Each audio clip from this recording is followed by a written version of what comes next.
بسم اللہ الرحمن الرحیم۔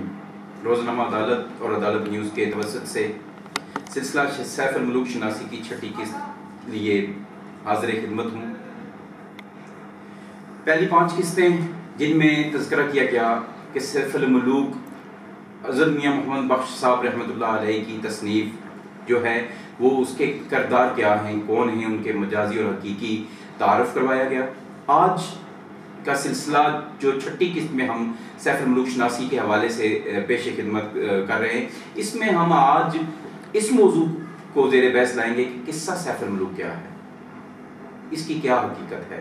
اس میں جو کرداروں کے حوالے سے پہلے بات ہو چکی ہے، لیکن قصہ سیف الملوک کا مختصر تعارف پیش کیا جائے گا اور جائزہ پیش کیا جائے گا، اور اس کا جو مختصر ہے کہ قصہ کیا ہے۔ تو اس کے لیے میرے ساتھ موجود ہیں محترمہ تنویر افضل صاحبہ۔ السلام علیکم۔ وعلیکم السلام ورحمۃ اللہ وبرکاتہ۔ تو مجھے آج یہ بتائیں اور میرے ناظرین کو یہ بتائیں کہ جو سلسلہ سیف الملوک شناسی ہم نے شروع کر رکھا ہے، اس میں ہم نے مختصر طور پہ تعارف تو کروایا اس کے کرداروں کا، لیکن قصہ کیا ہے، یہ قصے کی اگر تھوڑا سا مختصر طور پہ تعارف کروا دیں۔ جزاک اللہ۔ الصلاۃ والسلام علیکہ یا رسول اللہ وعلی آلک و صحابک یا حبیب اللہ۔ کل نبی محتاج بنا دے او سرتاج تماما، آل سمیت محمد بخشا ہون درود سلاما۔ السلام علیکم ورحمۃ اللہ وبرکاتہ۔ عدالت نیوز چینل کے لیے بہت ساری نیک تمنائیں جو ہمیں حصول علم کے لیے ایک درسگاہ کی صورت میں ملا۔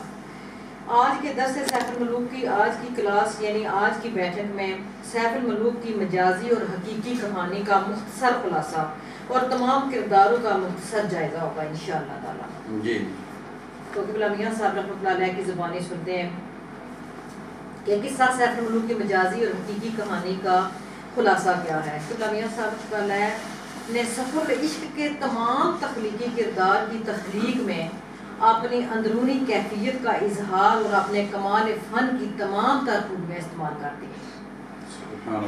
بدی جمال کے حسن و جمال اور اس کی حقیقت کو، سیف ملوک شہزادہ کا مقام اور مرتبہ، بابل شاپال دادی یعنی مربی اور مرشد کے فیض، رہنمائی اور پشت بنائی کا ذکر، شارستان اور باغ ارم یعنی بہشت کا نقشہ جس انداز میں پیش کیا ہے، یہ سب اپنی مثال آپ ہیں۔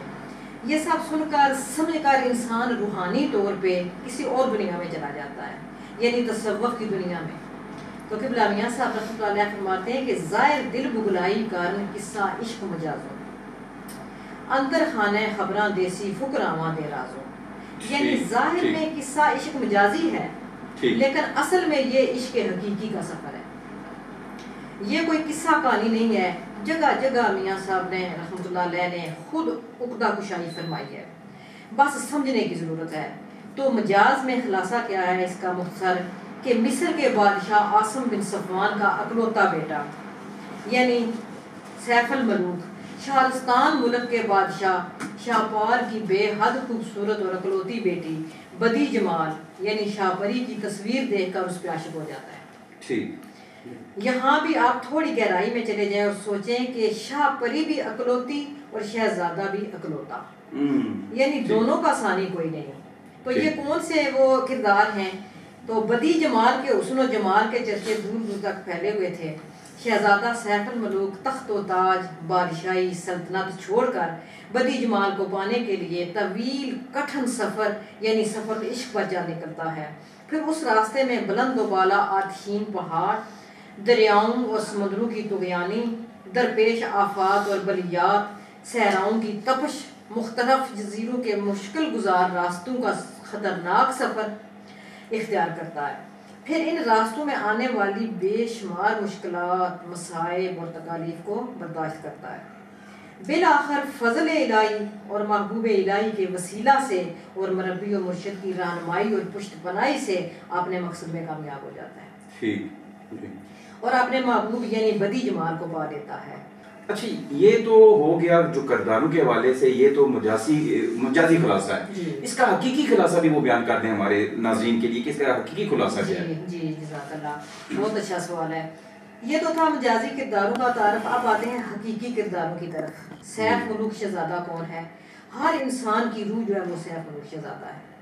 ہر انسان کی روح، آپ بھی شہزادہ ہیں، میں بھی شہزادہ ہوں، سب شہزادے ہیں. جو بھی اس سلوک کے سفر کا طالب ہوگا وہ سیف ملوک ہی ہوگا. شاہ پری کون ہے؟ محبوب حقیقی. محبوب بھی ایک، منزل بھی ایک. اور آگے جا کے آ جاتا ہے کہ بابل، دادی، شاہ پال، یہ سب کون ہیں؟ یہ سب مربی اور مرشد کی نگاہ اور ان کا فیض ہے. پھر آگے آ جاتا ہے سائد کون ہے؟ سائد شہزادے کا ایک دوست ہے جو ہر وقت ہر جگہ اس کے ساتھ ساتھ رہتا ہے. تو سائد کون ہے؟ شہزادے کا دوست جو اس کے سفر میں اس کے ساتھ سائے کی طرح ساتھ رہا. تو غور طلب مقام یہ ہے کہ سائد اور شہزادے کا جنم دن بھی ایک، جنم گھڑی بھی ایک، یعنی جنم ساتھ بھی ایک، اور جنم گھر بھی ایک ہی گھر میں دونوں ماں باپ کے بعد پیدا ہوئے. تو وہ دوستی اس طرح کی جا رہی ہے. تو سوچنے والی یہ بات ہے کہ وہ کون سا کردار ہے، سائد کیا اس کا کردار ہے. تو یہ شہزادے کی عقل جو اس کا ساتھ دیتی ہے، کتنی گہری بات ہے یہ. تو اب ملکہ خاتون کون ہے؟ ملکہ خاتون یہ انسان کا دل ہے.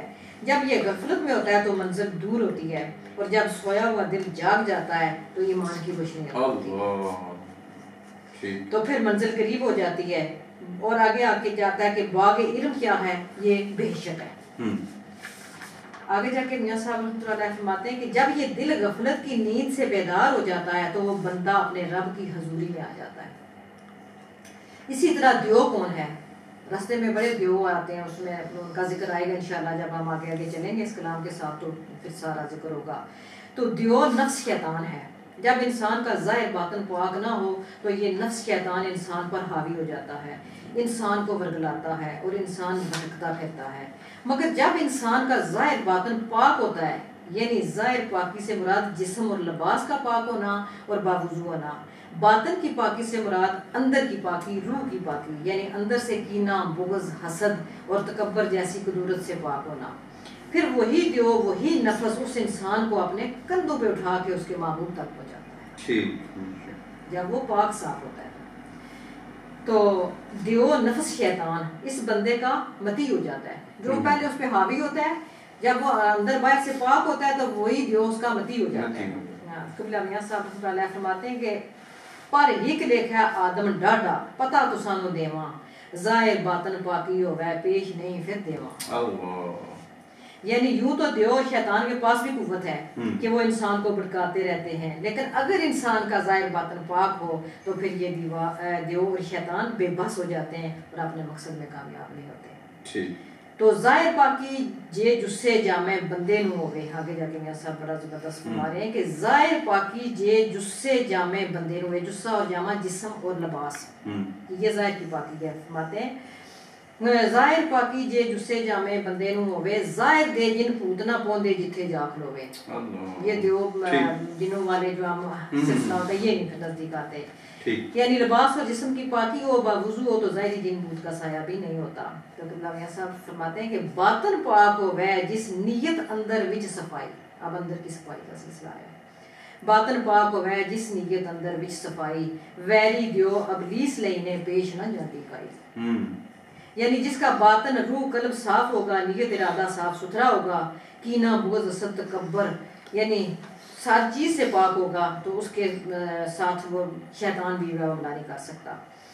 تو آگے جا کے فرماتے ہیں کہ اس دل اندر سب سے بڑا ازلی انسان کا دشمن جو شیطان ابلیس، اس کے اندر داخل ہونے کی کوئی جگہ نہیں رہتی، کیونکہ اب وہ دل ایسا شیشہ ہوگا جہاں شیطان کا نہیں رحمان کا ڈیرا ہوتا ہے.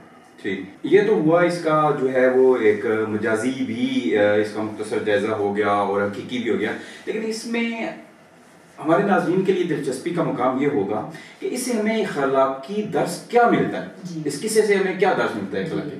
جزاک اللہ، بہت زبردست سوال آپ نے کیا بیٹا، بہت زبردست. تو اس داستان سے ایک تو اخلاقی درس ملتا ہے، دوسرا اس کا ماخذ یہی ہے کہ کوئی بھی شخص، کوئی بھی بندہ جب عطا الہی سے، مدد رسول اللہ صلی اللہ علیہ وسلم سے، رہنمائی مرشد و مربی سے، ہمت اور حوصلے سے، استقامت اور سچی طلب سے کسی بھی نیک مقصد کے لیے گھر سے اگر نکلتا ہے تو وہ ایک نہ ایک دن اپنے مقصد میں ضرور کامیاب ہوتا ہے انشاءاللہ تعالی. جیسے سیف الملوک نے بدی جمال کو پایا، گویا سیف ملوک ہمت اور حوصلے کی علامت ہے اور بدی جمال منزل مقصود کا استعارہ. یہاں قبلہ میاں صاحب رحمۃ اللہ علیہ خود رہنمائی فرما رہے ہیں کہ کنڈے سخت گلاباں والے دوروں ویخ نہ ڈریے. جب کوئی چیز حاصل کرنی ہے لینی ہے اس کے لیے مشکلات تکلیفیں دیکھنی ہے. کنڈے سخت گلاباں والے دوروں ویخ نہ ڈریے, چوباں چلیے رت چوائیے چور پھلیں تک کریے. تو اس کے بغیر یہ ملتا نہیں. یعنی مشکلات کو دیکھ کر گھبرانا نہیں, ڈرنا نہیں, اللہ کی توکل اور بھروسے سے اگر پھول حاصل کرنے ہیں تو قدم بڑھائیں. دنیا کے زخموں سے زخمی ہوں گے پھر جوڑیاں پھولوں سے بھریں گے انشاءاللہ تعالیٰ. تو غلام میاں صاحب نے اپنے مدعا اور مقصد کی وضاحت فرما دی ہے. وہ آگے جا کے فرماتے ہیں کہ اب بڑا زبردست شاموروں کا ذکر آ گیا ہے کہ شامورے کیا ہے. تو قبلہ میاں صاحب خود فرما رہے ہیں کہ روح شہزادہ دو شامورے صدق محبت پائی. روح شہزادہ ہے اور دو شامورے کیا ہے, صدق اور محبت پائی. ٹھیک. روح شہزادہ دو شامورے صدق محبت پائی. ارس ہوا دنی دا بنگلہ تن کوٹے دی جائی. کوٹ ہوتا ہے قلعہ, تن جسم ہے, یہ ایک قلعے کی مانند ہے. تو ہر انسان کی روح شہزادہ ہے اور ہر انسان کے لیے کلیہ اور طریقہ بتا رہے ہیں. یعنی ہر انسان کی روح شہزادہ ہے. دو شامورے کیا ہے, سچی طلب, سچا عشق, سچی محبت ہے. خواہشات اور لالچ دنیا کا بنگلہ ہے یہ. اور جسم یعنی جسم کوٹ یعنی یہ قلعہ کی مانند ہے. تو اصل میں آز ہرس دو شیر کلاں دے کفل دراں بد بختی ملکہ خاتون اے دل ستا شاوت جادو تختی. آپ نے زبان میں بتا دیا, اپنے اشعار میں بتا دیا ہے. آز ہرس دو شیر کلاں دے, بڑے بڑے شیر جو تھے نا وہ ان کا تھا کہ وہ شیر کیا ہوتے ہیں کہ کفل لگے ہوتے ہیں بدبختی کے جو در پہ, وہ والے شیر کلا ہوتے ہیں. اور ملکہ خاتون یہ دل ستا شاوت جادو تختی. تو نفسانی خواہشات یہ دو بڑے شیر بدبختی کے تالے یعنی کفل ہیں. ملکہ خاتون جو دیو کی قید سے چھڑا کر سیف الملوک لے کر گیا, وہ ملکہ کیا ہے, اے دل ستا غفلت سستی. جادو کی تختی کیا تھی جس نے ملکہ کو بے ہوش کیا ہوا تھا, وہ شہوات نفسانی تھیں. جس صندوق میں دیو بند تھا وہ جہالت کا بکس ہے. وہ صندوق کیا, ہماری جہالت. ہمارا صندوق یہ ہمارا تن جسم ہے. تو نفس اساڈا دیو مریلا غفلت ندی ڈونگیری جو صندوق ہوئے در پکے کنجی اسم جنگیری. یعنی دیو جو قید کرتا ہے وہ ہمارا نفس ہے, نفس مریلا. نفس مریلا سے مراد تگڑا نفس. ندی ڈونگیری سے مراد ہے غفلت, غفلت کی ندی. جور سے مراد ہے جہالت, علم نہ ہونا. صندوق کے جو پکے دار ہیں ان کے لیے اسم اعظم وہ چابی ہے. اس اسم اعظم سے ہر طرح کا تالا کھل جاتا ہے انشاءاللہ تعالیٰ. یہاں یہ ثابت ہو گیا کہ قرآنی علوم ہی انسان کو منزل مقصود پہ پہنچاتے ہیں اور علم کے ذریعے ہی قلب سلیم حاصل ہوتا ہے. تو آگے جا کے فرماتے ہیں کہ پنکھی پنجریاں وچ اساں پنج باطن پنج ظاہر. کہ یہ جا کے آگے ذکر آئے گا انشاءاللہ ان کا. تو پنکھی پنجریاں وچ اساں پنج باطن پنج ظاہر باغ علم وال تانگاں کردے نکلن نہ ہوئے باہر. یعنی انسان کا جسم پنجرا ہے اور حواس خمسہ پانچ باطن میں ہوتی ہیں اور پانچ ظاہر میں. وہ احساس ہے. باغ علم یعنی بہشت کی طرف اپنے محبوب کے پاس جانا چاہتے ہیں لیکن وہ نکل نہیں پاتے, دنیا کی اس قید سے نکلنا چاہتے ہیں. یہاں کھول کے میاں صاحب نے بتا دیا ہے کہ مرشد کی نگاہ ہی بابل شاہ پال دادی مرشد کا فیض ہے. اچھا, یہ تو اس کا تعارف بھی ہو گیا, اس کے کرداروں کا تعارف بھی ہو گیا, لیکن اس میں مجھے یہ بتائیں کہ ہمارے لیے ایک جو میں اپنی اگر بات کروں, میں کام انسان ہوں, تو میرے لیے اور میرے جیسے تمام لوگوں کے لیے اس میں درس کیا ہے؟ کیا میاں صاحب ہمیں, ایک تو یہ ہو گیا کہ اس کا ایک جو اخلاقی خلاصہ ہے وہ تو آپ نے بیان کر دیا, لیکن اس کے علاوہ ہمیں اس میں سے کیا درس لینا چاہیے اور کیا لینا ہے ہم نے؟ جزاک اللہ, بہت زبردست سوال آپ نے کیا ہے. قبلہ میاں صاحب رحمۃ اللہ نے واضح طور پہ بتا دیا کہ ہر انسان کی روح شہزادہ ہے, یعنی ہر انسان سیف ملوک ہے. ہم سب کی روح شہزادہ ہے. ہمارا محبوب حقیقی بھی ایک, ہماری منزل بھی ایک, ہمارا راستہ بھی ایک, یعنی صراط مستقیم. تو آپ نے خود عشق کی تمام منازل طے کر کے اپنے محبوب کو پایا اور ہمیں اپنے کلام, اپنے عمل اور اپنے کردار سے سمجھایا.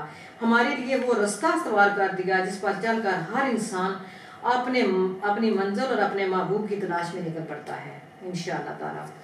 اب میرے خیال میں سیف الملوک کے حقیقی اور مجازی کرداروں کو سمجھنا آسان ہو جائے گا انشاءاللہ تعالیٰ, اور رموز و اسرار, حقیقت و مجاز کی خدا کشائی بھی سہل ہو جائے گی. اب کلام کے اصل تک رسائی بھی آسان ہو جائے گی انشاءاللہ تعالیٰ. تو کسی شاعر کا ایک بڑا زبردست شعر میں نے سنا, تو بس اس کو دیکھ کر خود میں بے قابو ہو گئی. جی. شعر کیا تھا وہ کہ کھڑی والیا سخن دے شہنشاہ قصہ سیف ملوک دا لکھ کے چنڈا وچ پنجاب دے لاج. اللہ بے شک بے شک. پھر بناتے کہ قصہ سیف ملوک دا لکھ کے وقت کئی ملوکاں نو پا چھڑیا. تو جب میں نے یہ 2 شعر سنے تو میرے جذبات قابو پہ نہ رہے تو معافی مانگتے ہوئے جسارت کی چند کلمے بول دیے. مجھے وہ بڑے اچھے لگے, پتہ نہیں آپ کو بھی شاید اچھے لگے انشاءاللہ تعالیٰ. تو میں نے کہا کہ کھڑی والیا سخن دے شہنشاہ قصہ سیف ملوک دا لکھ کے چنڈا. اس نے کہا صرف پنجاب میں لا چھڑیا, میں نے کہا چنڈا جہان دے وچ لا چھڑیا. بے شک بالکل. صرف پنجاب میں نہیں, چنڈا وچ جہان دے لا چھڑیا.